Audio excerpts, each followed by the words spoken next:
মুহূর্তে মানবাধিকার প্রতি মুহূর্তে ভুলুণ্ঠিত হচ্ছে। আমরা জানি আমাদের সংবিধানে লেখা আছে বাংলাদেশের সকল মানুষের ধর্ম, বর্ণ, গোত্র নির্বিশেষে সমান অধিকার। সেটা কি কেবলমাত্র আমাদের কাগজে সংবিধানেই থাকবে? এটার বাস্তব প্রতিফলন কি আমরা দেখবো না? আজকে আমরা যদি দেখি পাহাড়ের দিকে দৃষ্টি দিই, আজকে যদি সেখানকার মেয়েদের কথাই আমরা খালি বলি, আমরা বিভিন্ন সময় বিভিন্ন সভা সমাবেশে তাদের কাছে আমরা শুনি যে তাদের এলাকায় তারা মানে নিশ্চিন্তে তারা বিচরণ করতে পারে না। তাদের নিশ্চিন্ত বিচরণ করতে গেলে আইন শৃঙ্খলা বাহিনীর কাছে তাদের নানা রকম জবাবদিহিতা দিতে হয়। তার এলাকায় সে ঘুরবে, কিন্তু তাকে জবাবদিহির মধ্যে রাখতে হয় প্রতি মুহূর্তে। কেন? আমি কি নিজ ভূমে পরবাসী হয়ে আছি? আমার ভূমির অধিকার কি আমার নাই? আমার দেশের অধিকার কি আমার নাই? আমি কি এই দেশে একটা নাগরিক আর 10টা নাগরিক যেভাবে থাকে আমি কি সেভাবে থাকতে পারবো না? সে অধিকার কেন আমার নাই?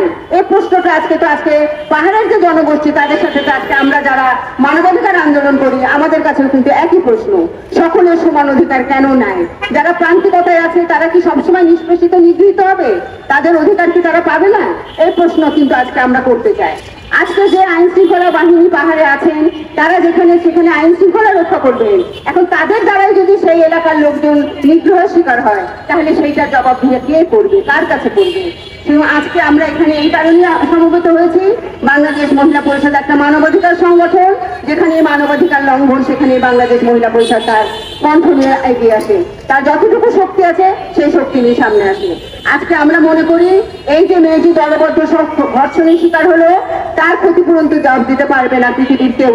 তার বাবা মার কাছে কেউ কোনো ক্ষতিপূরণ পাবে না, তার বাবা মা যা ক্ষতি তাদের হয়েছে। কিন্তু যাদের বাড়িঘর পুড়িয়ে দেওয়া হয়েছে, বাজার হাট ঘুরিয়ে দেওয়া হয়েছে, তাদের প্রত্যেককে ক্ষতিপূরণ দিতে হবে। সেই ক্ষতিপূরণটা যত দ্রুত দেওয়া যায় তত দ্রুত সরকারের এখানে ব্যবস্থা নেওয়া দরকার, যাতে এই বাজার বাড়ি ঘর যাদের নষ্ট হয়েছে, আগুনে পড়েছে, তাদের ক্ষতিপূরণের ব্যবস্থা দ্রুতভাবে করা দরকার। একই সাথে যারা এই ঘটনার জন্য দায়ী তাদের বিচার করা হোক। সেই বিচারটা যতক্ষণ পর্যন্ত না হবে, আসলে যাদের উপর অত্যাচার হয়েছে তারা কি নিশ্চিন্ত বসে থাকতে পারবে? তারা পারবে না। সুতরাং বিচার অবশ্যই করতে হবে এবং খুব দ্রুত এই বিচারটা করা হোক, এটাই আজকে বাংলাদেশ মহিলা পরিষদের দাবি। আপনাদের সকলকে ধন্যবাদ।